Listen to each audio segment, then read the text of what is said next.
Yes, thank you again, Marnie. We appreciate it. Thank you for sharing all that great information. Our next speaker is Rick Brimacomb, an architect of business growth who works with clients to unlock their potential and amplify the scale of their company. He advises companies through Brimacomb Associates and invests in them through Brimacomb Capital. He has spent 33 years growing companies and amassing a vast resource network of professional relationships.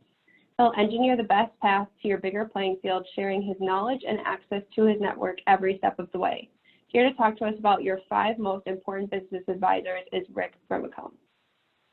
Hi, thanks, Savannah. Thanks, Bruce. Appreciate it. Let me get my computer going here and we'll share that. All right. Quick question. I think everybody is seeing this. Your 5 most trusted and needed business advisors for success. Savannah, are we good? Yep, you're good. All right, great. First of all, again, thank you all for joining us today.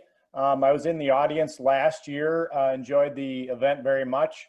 Appreciate the Minnesota Retailers Association putting on this retail rally. It's a privilege to be here. I know and have worked with Marnie. You'd be in good hands if you worked with her. You're going to hear from Paul Omont and Sam Richter later. I've also worked with those folks and are friends with those 2 guys. And again, you'll learn and be in good hands if you were to work with those folks. So again, we are going to talk about your 5 most trusted and needed business advisors for success. And as Savannah mentioned, I am an architect of business growth and will work with you to help unlock your potential and amplify the scale of your company. All right, so as I look back on my career for the last 33 years, I've been learning and listening and observing, in essence, a laboratory of investments. I did research analyst work telling folks what stocks to buy or sell. Then I went into investment banking, raising capital, selling companies, doing venture and private equity deals. I then went into venture capital and private equity and ended up focusing on venture capital. As Savannah mentioned, I have 2 vehicles, Brimacomb Associates for advisory work and Brimacomb Capital for investing. I do both B2C as well as B2B work. Right now, currently working with 2 family businesses in the retail space. One is an e-commerce company and one is a 60-unit national chain selling female-oriented and centric products. Again, a pleasure to be here and thank you very much for having me. In the event that I could see you all, which unfortunately I can't, question for you would be, do you have a set of trusted advisors and or have you built an advisory board?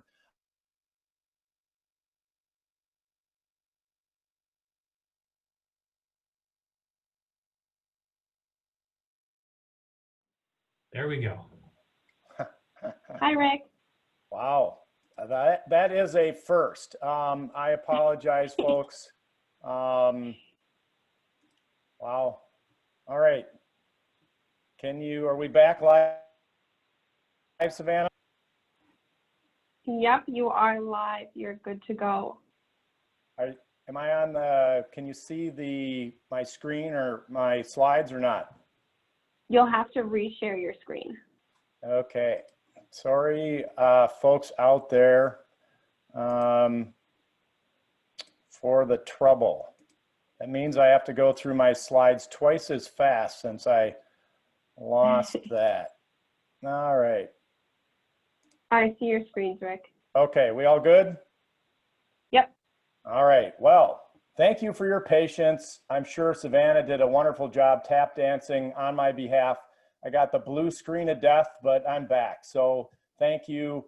Question I was posing was, who has a group of trusted advisors or an advisory board? If I could see you all, I probably would see some subset of the audience, but probably not the full audience. So what are the benefits of having a group of trusted advisors or an advisory board? First thing is, you're going to be able to tap into a group of skills and skill sets that you might not have on your team, or you may not have on your second layer. And so the reason you would go down this path is you would add additional skills to your team. Secondly, you're going to add some wisdom. Presumably, you're going to be working with folks who have put a bunch of years into their career, have some domain expertise that's going to be valuable, and you're going to add a whole boatload of wisdom to your group. Thirdly, you're going to add perspectives from different people with different skill sets, different people from different industries. You might get people from other types of positions, and whether it's a 9 or whether it's a 6 can add a lot of value to a discussion that you either have informally over the telephone or you're doing a more formal advisory board. You're going to also be able to leverage what you're doing. You're going to create some amount of business on your own. Your business is going to be on its own trajectory, its own growth curve, but by adding a trusted group of advisors, presumably you're going to be able to add a significant amount of leverage to the group. And what are you really trying to do? You're trying to accelerate growth. You're trying to shift the growth curve up, and you're trying to accelerate all that you're doing and hopefully get from point A to point B faster with fewer expenses and, more importantly, with a strong ROI. Some people shy away from doing advisory boards and advisors because they're worried about the cost, but in theory, you should be talking about measuring costs in thousands and measuring output or performance or shareholder value in millions. So let's just talk real quickly about a success story of a company that I built an advisory board for. TimeSolve provides time tracking and billing software. It's a SaaS product. They serve primarily small accounting firms, law firms, architectural engineering firms. They have been growing about 5 to 10% a year, not meeting their expectations, not quite growing what they thought the business was capable of doing, and they brought me in to be a change agent. So what was my goal? My goal was to grow at a rate that met their expectations and to hopefully significantly increase shareholder value.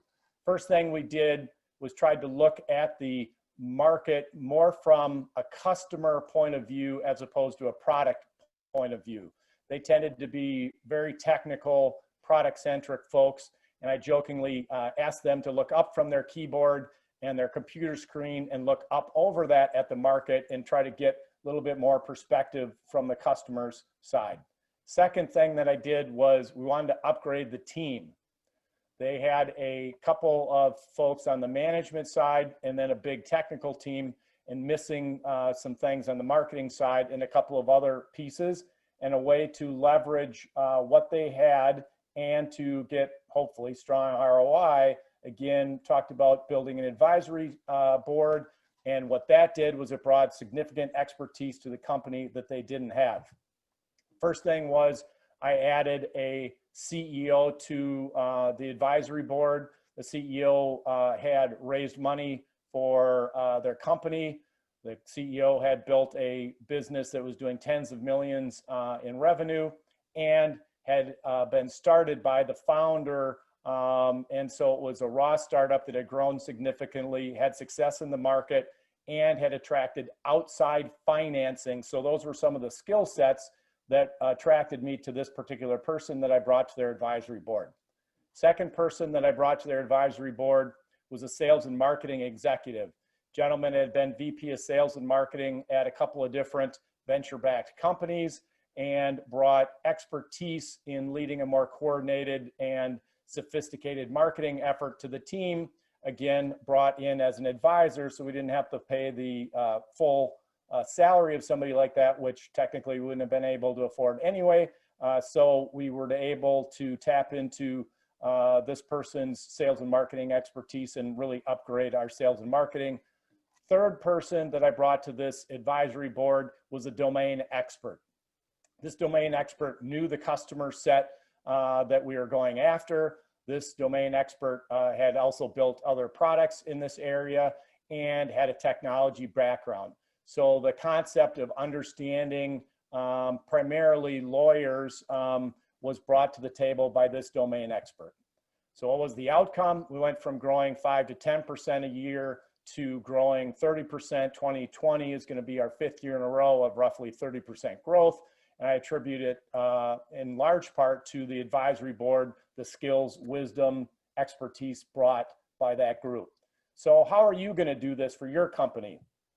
First of all, you're going to have to sketch out your team and look at where everybody lies in terms of their skill set so that you know what you have covered and what gaps you have. Then you want to assess your team from the level of skills that they have. Are they experts in the categories that they sit, or are they beginners? And what level of skills do you have in these various checkboxes that your current team can fulfill in the knowledge set that they have? With that base of understanding, you know where you are, and then put on your creative hat, think a little bit more forward looking, figure out where you want to go, and how do you bridge the gap from going where you were to where you want to be. And that's what we're going to focus on for building your advisory board and or creating a trusted group of advisors.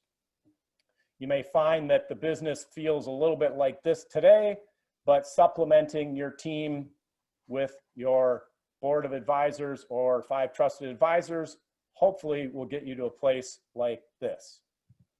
All right, so who are the top 5 most trusted and needed business advisors for success? I have 3 different buckets. The executive suite came up with the CEO, the CFO, the CMO, CIO, CRO, and if you were to dip down into the VP level, I'd suggest focusing on sales and marketing.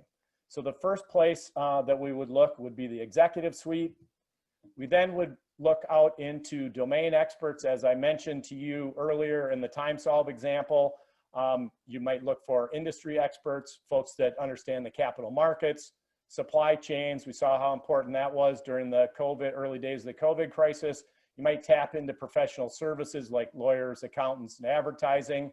But domain experts would be the second bucket we would look in for our top 5. And then the third and final bucket would be technology. I think the interesting thing here is probably wouldn't be as populated, say, 10 years ago.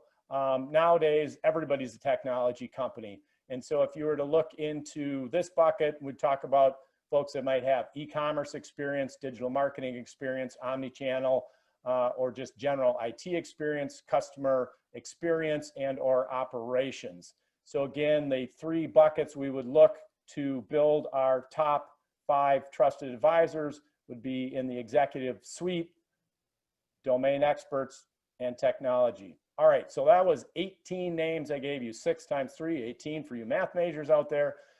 We have to winnow that list down. So how are we going to do that? First of all, every company has its own unique situation. You have a certain set of people with a certain set of skills, market dynamics, the capital structure. Every company is unique. So to take that list of 18 and say, I'm going to come up with a top 5, it's pretty challenging in the sense of everybody really should try to customize their advisory board and or the 5 trusted advisors that you're going to put around you. So if it's a customization effort, how do you do that? All right. I thought, based on being in the market and the audience last year for this event, I know that you all aren't here to play checkers. You all are here to play 3-dimensional chess along with 3 different players playing 3-dimensional chess. Okay, so if that's the case and we have those 18 possible trusted advisors, where do we go to come up with the top 5? Well, where I went over the summer was a family cabin on an island, and that island allowed me to decompress, surround myself with some green space, and one of the other things I noticed was all the bird activity. I also would like to say, before I move on, I was working, just to be clear. As far as the bird activity goes, there were some characteristics of the birds I saw there on the island that made me think about the 5 trusted advisors. So I am going to pick our 5 trusted advisors from the class of aves, or the class of birds.